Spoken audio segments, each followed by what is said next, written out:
وہ ان دنوں اپنی گرفتاری سے بچنے کے لیے بھاگ دوڑ کر رہا تھا، لہٰذا اس نے میری ماں کو سرسری انداز میں لیا کہ حالانکہ یہ ایک بہت بڑی بات تھی کہ ایک شخص سر عام زنا کر رہا ہے اور وہ اس کو بجائے اس کے ساتھ اس کے ساتھ سختی سے سلوک کرتے، اس کو تھریٹ کرتے، لیکن انہوں نے پوری جماعت نے میرے والد صاحب کو سپورٹ کیا۔ اس کے بعد میری جو والدہ ہے وہاں سے مایوس ہو کے آ گئی۔ اس کے بعد میری والدہ جو ہے وہ جماعت کے بڑے بڑے عہدیداروں کے پاس گئی، جن میں ایک بہت بڑا عہدیدار تھا قریشی محمود تھا، اور اس کے علاوہ بھی بہت سارے عہدیدار تھے جن کے اس ٹائم مجھے نام نہیں آ رہے۔ تو ان سب نے میری ماں کو بہت زیادہ ذلیل کیا، دھکے دیے اور انتہائی حقارت ہمیں سلوک کیا۔ تو میری والدہ نے کہا کہ اگر اس نے آپ لوگوں نے اس کو یہ والا کام نہ چھڑوایا تو میں کچھ بھی کر سکتی ہوں۔ انہوں نے کہا اگر تم نے کوئی ایکشن لینے کی کوشش کی تو ہم تمہیں جماعت میں سے نکال دیں گے، اور اگر تم نے کوئی اور ایکشن لیا تو ہم تمہارے شوہر سے کہہ کے تمہیں تمہارے گھر سے بھی نکلوا دیں گے اور خرچہ بھی بند کروا دیں گے۔ اور کچھ عرصہ میرے والد نے ہمارا خرچہ بھی بند کر دیا۔ تو جب گھر میں فاقے آئے تو پھر میرے بھائی والد صاحب کے پاس گئے اور کہا کہ خرچہ وغیرہ تو دیں، اور تو میرے والد صاحب نے یہ شرط رکھی کہ میں اس عورت کے ساتھ سر عام رہوں گا، مجھے کوئی تنگ نہ کرے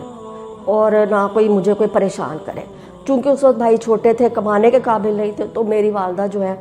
وہ جماعت نے ان کو پریشرائز کیا کہ آپ نہ تھانے جائیں گی، نہ کچہری جائیں گی، اور نہ ہی آپ اس بات کا اشتہار بنائیں گی کہ جی آپ کے میاں نے یہ کام کیا ہے، ورنہ کچھ بھی ہو سکتا ہے، وہ آپ کو گھر سے نکال دے گا۔ تو امی میری کہنے لگی میں 5 بچوں کو لے کے کہاں جاؤں گی، کیونکہ سارے رشتہ داروں نے، سارے محلے داروں نے، عزیز و کارا مل سب نے ہم پہ دروازے بند کر دیے۔ تو میرے والد کو فل پروٹیکشن دی انہوں نے، جماعت نے بھی اور ہر بندے نے، ان کے دوستوں نے، میرے سارے رشتہ داروں نے۔ تو اس کے بعد وہ کھلم کھلا 14 سال تک اس عورت کے ساتھ رہے، جب تک کہ ان کی ڈیتھ نہیں ہوگی۔ 94 میں ان کی ڈیتھ ہوئی تھی انگلینڈ میں، انگلینڈ سے ہی ان کی ڈیڈ باڈی پاکستان آئی تھی۔ تو پوری جماعت ان کو پورا شیلٹر دیا، پوری سپورٹ دی، ان سے وہ چندے بھی لے، تو کہتے تھے کہ ہمیں چندے بہت دیتا ہے۔ ایکچولی بہشتی مقبرے میں دفن ہونا مرزائیوں کے بڑی اعزاز کی بات ہے، اور لیکن یہ صرف وہیں وہ دفن ہو سکتے ہیں جن کے پاس پیسہ ہو، کیونکہ وہ لوگ کہتے ہیں جائیداد کا 1/8 حصہ، پھر جو ان کے جو زیورات ہوتے ہیں ان پہ پیسہ لگتا ہے، پھر ماہانہ چندے، پھر سالانہ چندے، اور ایک موٹی سی فائل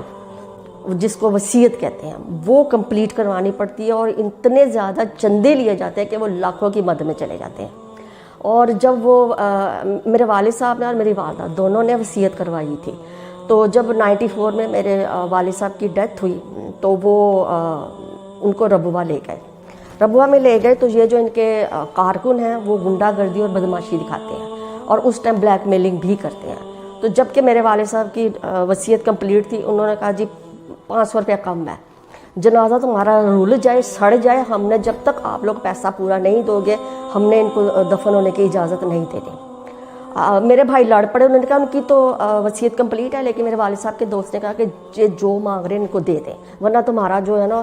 باپ کا مردہ وہ رول جائے گا۔ کیونکہ مرزائیوں میں ایک یہ بھی ہے کہ وہ مردہ چاہے رول جائے، سڑ جائے، اس کا بیڑا غرق ہو جائے، جب تک آپ پیسے کمپلیٹ نہیں کرو گے وہ نہیں دفن ہونے دیتے۔ میرے بھائیوں نے اس ٹائم تو ہر بندہ ہی اس ٹائم پریشان ہوتا ہے کہ اس کا جو ہے جو فوت ہو گیا اس کی فٹافٹ تدفین ہو جائے۔ میرے بھائیوں نے فوراً 500 روپیہ دیا اور پھر ان کی تدفین ہوئی۔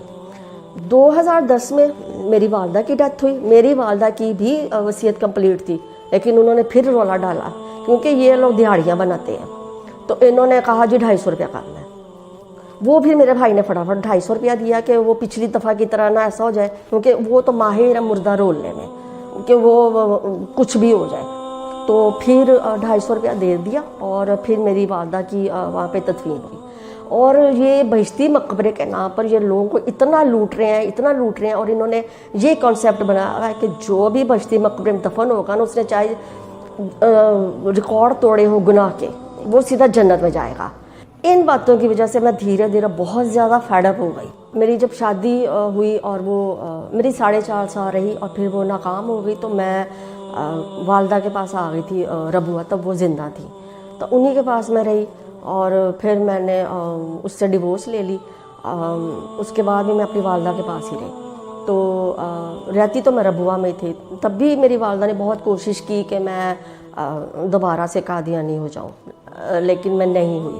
تو پھر اس دوران 2010 میں میری والدہ کی ڈیتھ ہو گئی، اور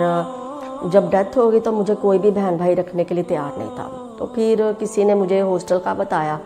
اور میں ہاسٹل آ گئی،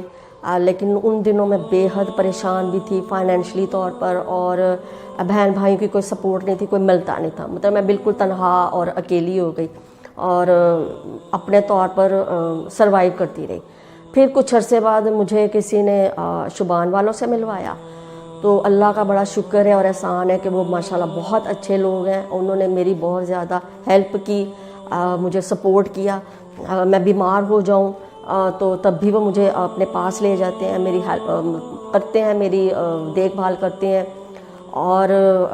اس کے علاوہ انہوں نے میری وصیت بھی لکھوا لی ہے کہ جب میں چلی جاؤں گی اس دنیا سے تو وہ مجھے مسلمانوں کے قبرستان میں ہی دفن کریں گے، ایسا نہ ہو کہ میرے مرنے کے بعد میرے بھائی میرے وارث بن جائیں۔